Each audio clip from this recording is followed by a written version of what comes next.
Herkesi hoş gördük. İnsan, təbiət, texnologiya mövzusunda beyin köçü, intellekt axını və beynəlxalq əmək bazarına dair fikirlərimizi sizlə bölüşəcəyik. Əlbəttə, biz bu mövzuları seçərkən təbii ki, onun aktuallığını göz önündə tuturuq. Bugün intellekt axını, zəkanın yer dəyişməsi, məkan axtarması çox önəmli mövzulardan biridir. Belə bir deyim var, işıqlı bir sənətkar, ziyalı bir alim ölərsə cahan ağlar deyirlər. Çünki cəmiyyət üçün bir kadrın yetişməsi asan məsələ deyil. O illərin məşəqqətlərini yaşamış. Deyir, kim ki axşamlar udmazsa çıraq tüstüsü, çətin görər onun əsəri işıq üzü. Yəni nizamilərə, Füzulilərə eşq olsun. Onlar nə qədər mükəmməl fikirlər səsləyir.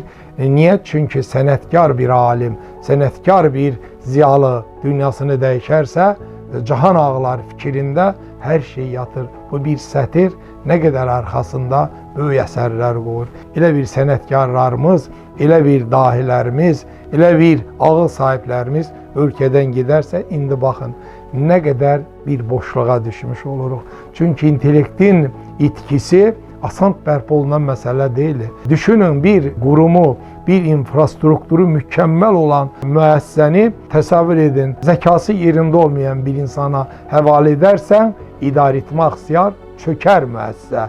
Amma çöküşdə olan bir müəssisəni intellektli, qabiliyyətli, təcrübəli bir kadra verərsən, o onu qaldırar göylərə, hər şeyi yoluna qoyar. Və bu da insan əməyinin, insan kapitalının dəyərini ortaya qoyur.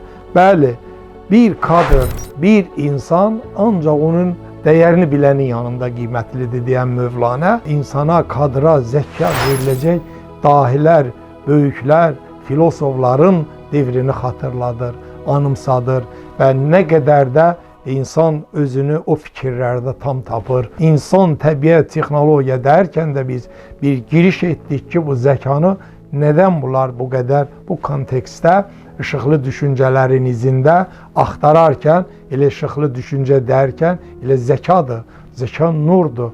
Nur önü işıqlandıran, sanlığı irəliyə aparan, cəmiyyəti inkişaf etdirən ali bir dəyərdir. Bu dəyər hər zaman qiymətlidir.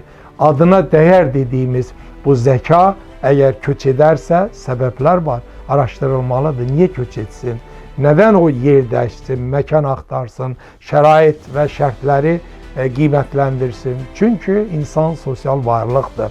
İnsan hər zaman güzaranını, yaxşı yaşadığı, özünə insan kimi qiymət verilən, dəyərlərini göylərə qaldıran, onun səviyyəsini və qabiliyyətini qiymətləndirən yer axtarır. Necə ki, təbiətdə külək, rüzgar, hava axını sıx yerdən seyrək yerə hərəkətdədir və bunun adına külək deyirlər. Çünki atmosfer təbii bir durumdadır və o təbii durumu ilə özünü tənzimləyən mexanizmi var. Bunu yaradana həmd olsun və insan da elədir, hər zaman axtarışdadır. Özünü, öz potensialını, öz qabiliyyətini reallaşdırmağa can atmaqdadır. Elə bizim bəlkə də yaşamağımızın məğzi mahiyyəti bu deyilmi? Biz istəyərik ki, dünya gəlişimizlə təbii ki, 5 əsas prinsipdəki özümüzü reallaşdırırıq. Necə ki, dünya gələn kimi insan fiziki ehtiyacını hər zaman düşünər. Fiziki ehtiyacı təmin olunmayan bir kəs başqa şeylər fikirləşə bilməz.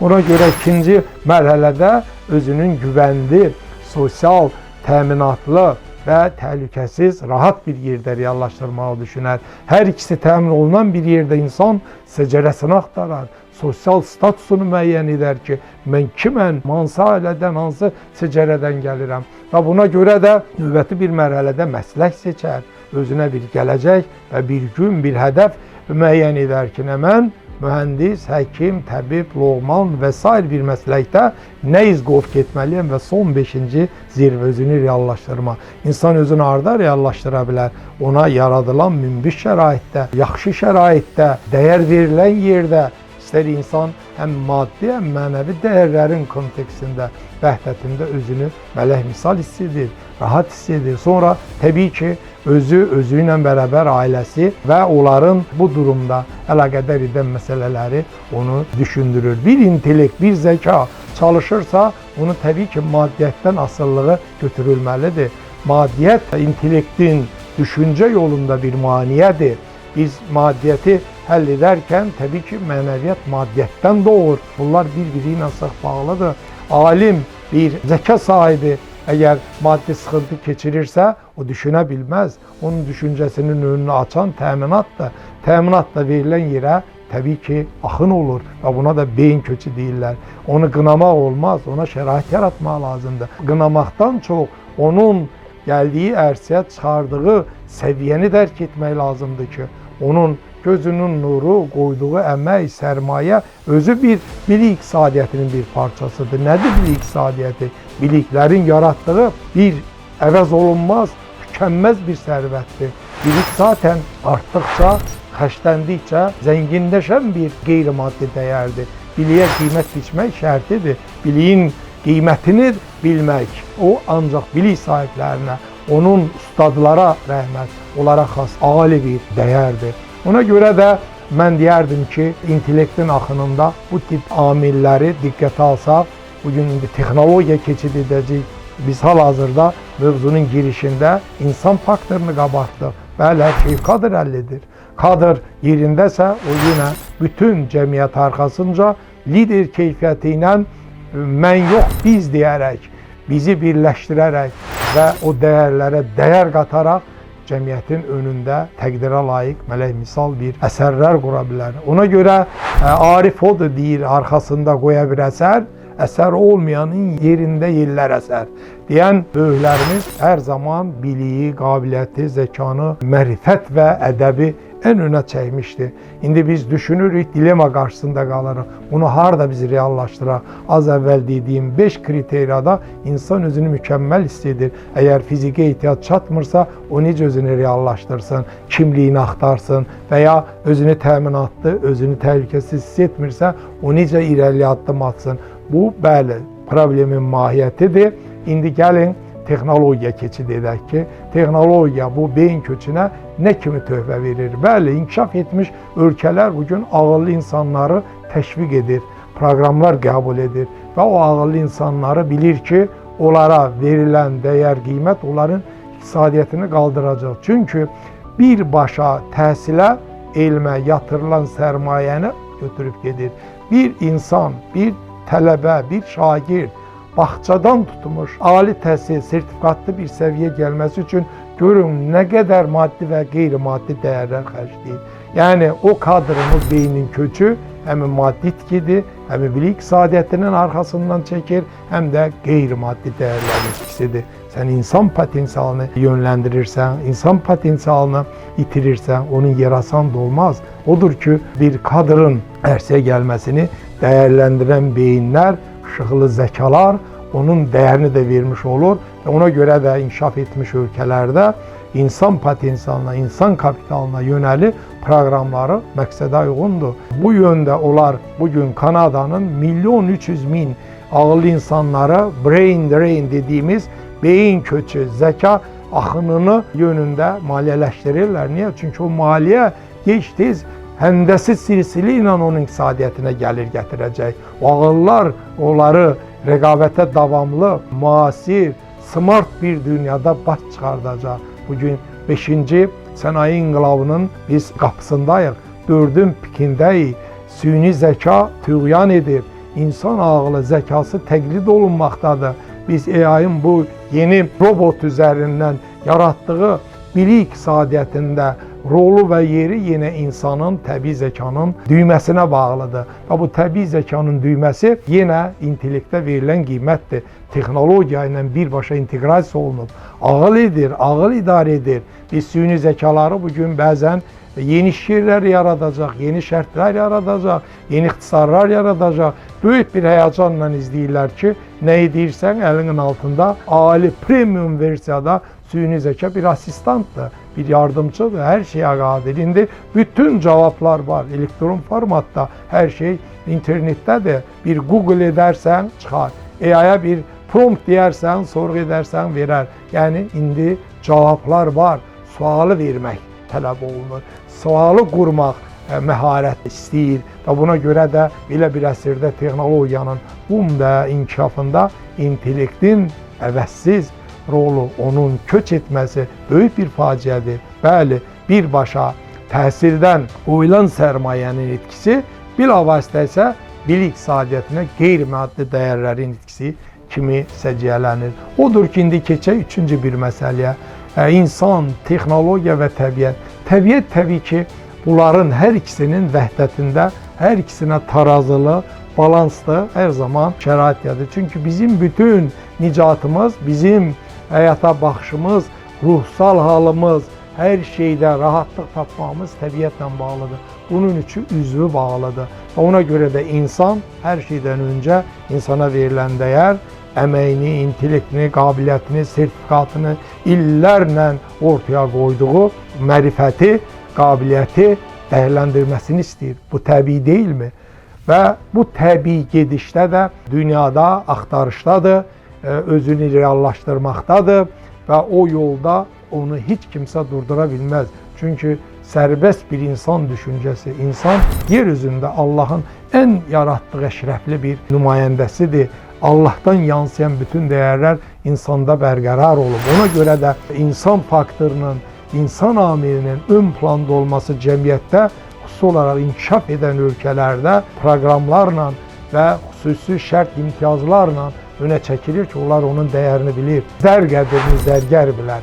Nə bilər? Hər divanə deyilən ifadə də burada zərgər və onun incəliyi ilə, dəyərini biləcək proqramları ilə, onlara verilən qiymətlərlə təbii ki, təşviq mexanizmi ortaya düşür və onlar da bununla özlərini hörmətli, layiqli görmüş olurlar. İndi burada biraz biz internetin, texnologiyanın, rəqəmsal dünyanın intellekt axına bu və ya digər formada təsirini də biz istisna etməyək. Çünki artıq rəqəmsal bir mühit yarandı. Bu rəqəmsal dəyərək keçərkən rəqəmsal insan, rəqəmsal pasport, virtual məkan, biz hər şeyi bugün artıq ağıllı platformalarda, o internet üzərində qurulmuş dünyada yeni biznes quruldu, yeni tələb təkliflər ortadadır və bu tələb təkliflərin içində insan əgər smart, ağıllı düşüncələrlə özünü yetişdiribsə və gecəsini, gündüzünü proqramlarda o sertifikatlarla yetişdiribsə,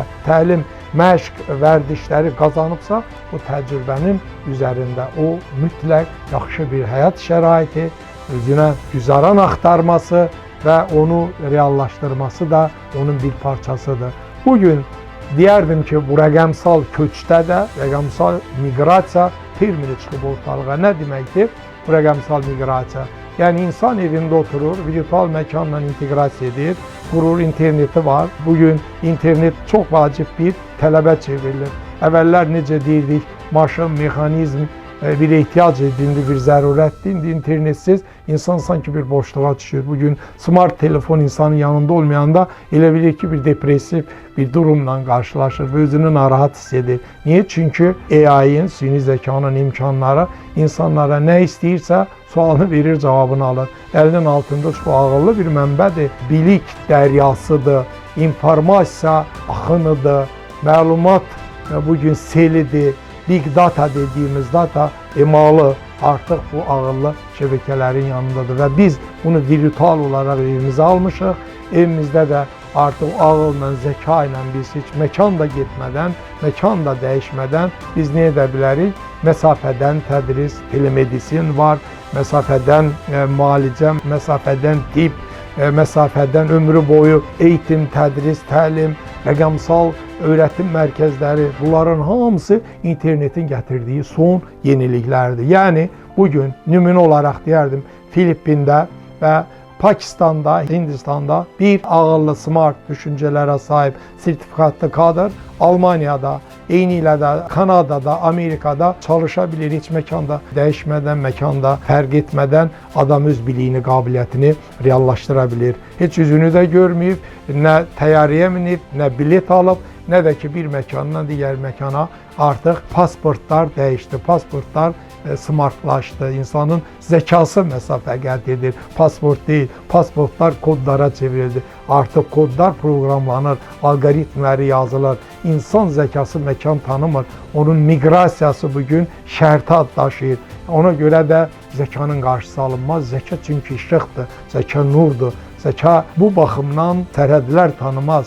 o dəyər istəyir, dəyər verilməsini gözləyir və ona görə də şərti olaraq harda əməyinə, zəkaya qiymət verilir, ona da onlar öncülük verirlər, onu qiymətləndirirlər. O baxımdan da bir maddi stimul, mənəvi dəyər kimi qiymətləndirilir. Zəka elə belə ərsə gəlmir. Yəni bir insanın illərlə qoyduğu gözünün nuru, əldə etdiyi nəticə, sertifikatı, diplomu dəyərləndirməlidir. Yəni əmək bazarı dünyada ona uyğun olaraq bugün kadrların yetişdirilməsi, ali təhsil ocaqlarının məktəblə inteqrasiyası, məktəbdən digər peşə yönlü fakültələrdə, təhsil ocaqlarında bunların iş birliyi gələcək əmək bazarını yaxından əlaqədar edər. Niyə? Çünki tələb varsa, təklif var. Bu zaman nə olur?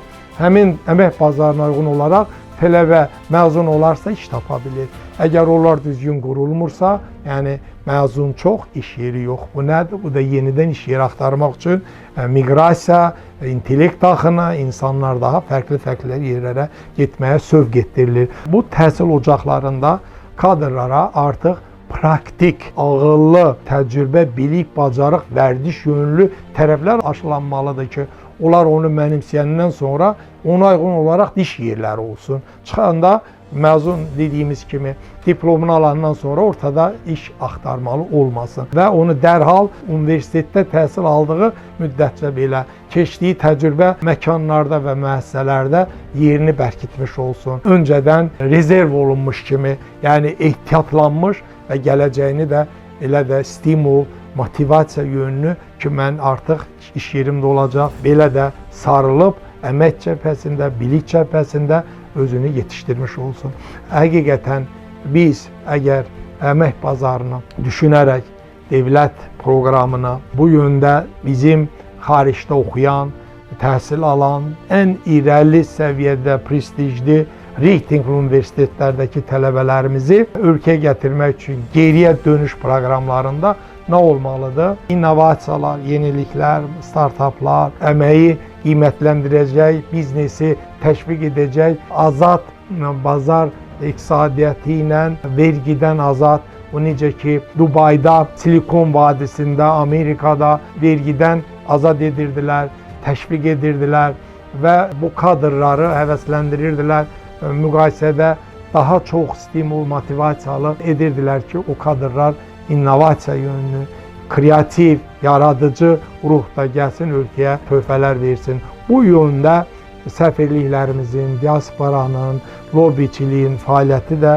bir mənalı diqqətə alınmalıdır. Onlar ölkəyə yönədəcək, kadrlarla iş aparılacaq, təhsil ocaqlarında çalışan tələbələrlə yaxından görüşlər keçirəcək, ölkədə olan münbit şəraiti tətikləməlidirlər, təşviq etməlidirlər.